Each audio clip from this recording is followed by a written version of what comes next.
గురుగారు, బ్రహ్మోత్సవాలలో వాహన సేవలు అనేవి ప్రత్యేక ఆకర్షణగా నిలబడతాయి. శ్రీశైల మల్లికార్జున స్వామి వాహన సేవను దర్శించడం వల్ల కలిగే ప్రయోజనాలు ఏమిటి? శ్రీశైల శిఖరం దృష్ట్యా పునర్జన్మ న విద్యతే. శ్రీశైలం యొక్క శిఖర దర్శనాన్ని చేస్తే మళ్ళీ జన్మంటూ ఉండదు, ముక్తి లభిస్తుంది అని శాస్త్రం చెబుతున్న సత్యం. ఆ పరమేశ్వరుడి యొక్క కృపకు నిలువెత్తు నిదర్శనం శ్రీశైలం.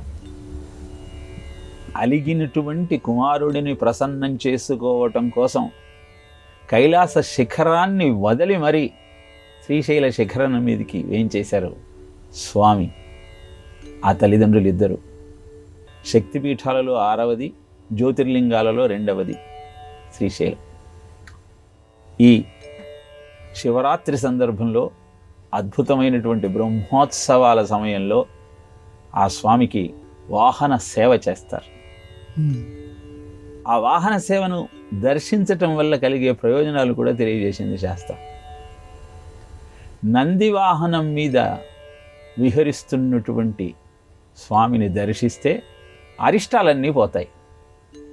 భృంగి వాహనం మీద వేంచేస్తున్నటువంటి స్వామిని కళ్ళారా వీక్షిస్తే పాపాలన్నీ ప్రక్షాళనం అవుతాయి, ఏకాగ్రత పెరుగుతుంది.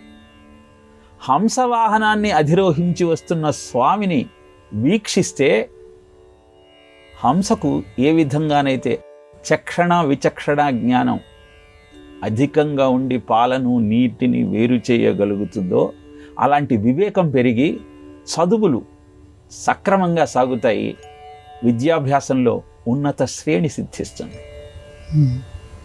అంతేకాకుండా మనశ్శాంతి దక్కుతుంది.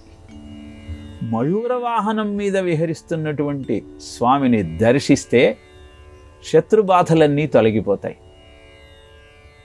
రావణాసుర వాహనాన్ని అధిరోహించి వస్తున్నటువంటి స్వామిని దర్శిస్తే భక్తి అద్భుతంగా సిద్ధిస్తుంది, శివుని కటాక్షం లభిస్తుంది. తెప్పోత్సవాన్ని దర్శిస్తే వర్షాలు కురిసి పంటలు బాగా పండుతాయి. అశ్వవాహనాన్ని దర్శిస్తే సంతానం వృద్ధి చెందుతుంది. గజవాహనం మీద ఊరేగింపు ఉత్సవానికి విచ్చేస్తున్న స్వామిని వీక్షిస్తే ఆ గజేంద్రుడి యొక్క ఆర్తి అంతరించి అద్భుతమైన ఆనందాన్ని ఏ విధంగానైతే గజేంద్రుడు అందుకోగలిగాడో అలా మన జీవితంలో ఎదుర్కొంటున్న కష్టాలన్నింటినీ తీర్చుకొని ముందుకు సాగేటువంటి అదృష్టం మనకు లభిస్తుంది. ఇలా ఒక్కొక్క వాహనం మీద విహరిస్తున్న స్వామిని దర్శించటం వల్ల వచ్చే ఫలితాలను అద్భుతంగా తెలియజేసింది శాస్త్రం. కనుక ఈ బ్రహ్మోత్సవాలలో ఆ భ్రమరాంబికా సహిత మల్లికార్జున స్వామి యొక్క